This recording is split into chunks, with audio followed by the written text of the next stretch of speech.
Let's get into this video. I think this video highlights, or it really truly points out some of the issues that we have been writing about and talking about on our website and also our channel, which is the lack of very good drainage system in Accra. If you're thinking about buying a house in Accra, if you're thinking about living in Accra, this video actually can pinpoint one of the problems that Accra really has, and you're going to have to think about it. Right? I think the reason why Accra has the problem of flooding is not because of the flooding itself. It is, I think, because Accra is not planned properly. So let's go ahead and let's listen to what this young man has to say. Obviously, he's mad, he's angry, he's frustrated, because he lives in a country where he feels like there is no proper government, there is no very good drainage system, and he doesn't know what to do. Come back, bro. Yesterday shouting go come back, bro. Everywhere flat. The estate shouting, the whole is how, bro? Well, guys, our house is flooded.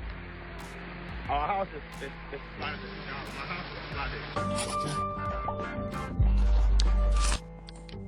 You see, this is really Accra, one of the most expensive cities in the world. And look at the infrastructure. Look at even the walls. Right? And whenever it rains, you know what to expect. Right? You know what to expect. And there is absolutely no excuse. You can blame climate change to a certain point, but I think the people that are running Accra ought to be held responsible. And this is something that really happens almost every single year. Well, guys, our house is flooded. Our house is flooded. My house is flooded. They said every single year we have problem when it rains. 68 good years, every single day. So basically what he's saying is that in 68 years, every single year. So imagine if you are planning to move to Accra or to move to Ghana, every single year you should expect, if you have a house, you should expect some kind of flooding, right? What do you do? Do you have any solutions? Chances are very good that you're going to buy a plot or a piece of land in an area that doesn't have very good drainage system, because it's not part of the vision, it's not part of the plan of the city of Accra. Let's listen. You wake up, it rain, problem day somewhere. Yesterday, 3 hours of heavy downpour. The whole Greater Accra, everywhere flat. People, their home. So basically, it only rained for 3 hours. For 3 hours, right? I live in an area where it is below sea level. It is one of the flood-prone areas in the world, but yet still it rarely floods. Right? It rarely floods. If you know anything about the Netherlands, it rarely floods. Why? They have learned their lessons, okay, from 50 years ago, and every single day, every single year, every week, they never stop.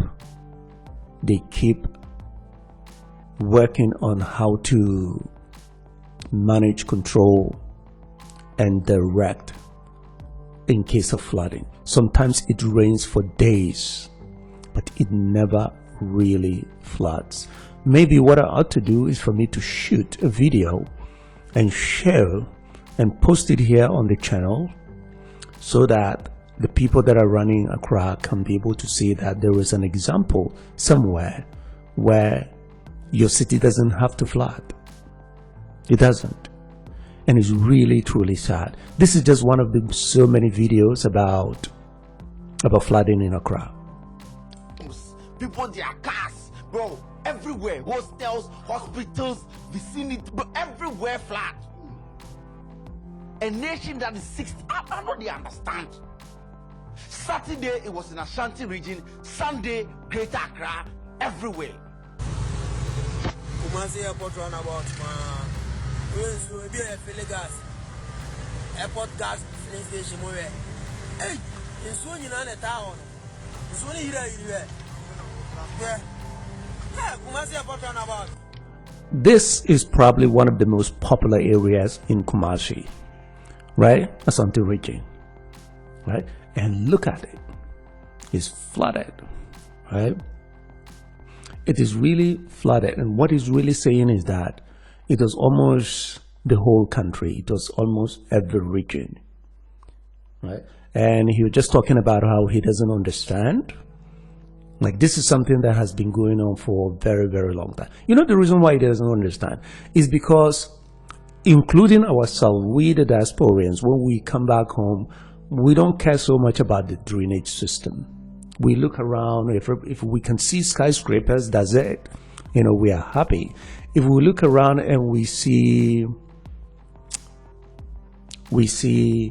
luxury homes, right? We see villas, that's it. We are so obsessed with luxury and appearance that we care less about the infrastructure, right? We don't. Literally, we don't. And most diasporans that are coming from overseas, from America and other places, they just want to come and feel good. They just want to look around and see that everything is really beautiful, and then that's it. They don't even think about what will happen if it rains for a couple of hours, for 2 hours or for 3 hours or for the whole day. They don't think about that. They're just like, they are on holiday. They just want to have fun. They want to go to the beach, right? And we are partly to be blamed, right? Think about all the money that we are sending to Ghana, remittances, like a lot of money. We're not talking about in millions of dollars, but in billions of dollars yearly. And they have failed to build very good drainage systems, right? Before you, anyway, let's listen.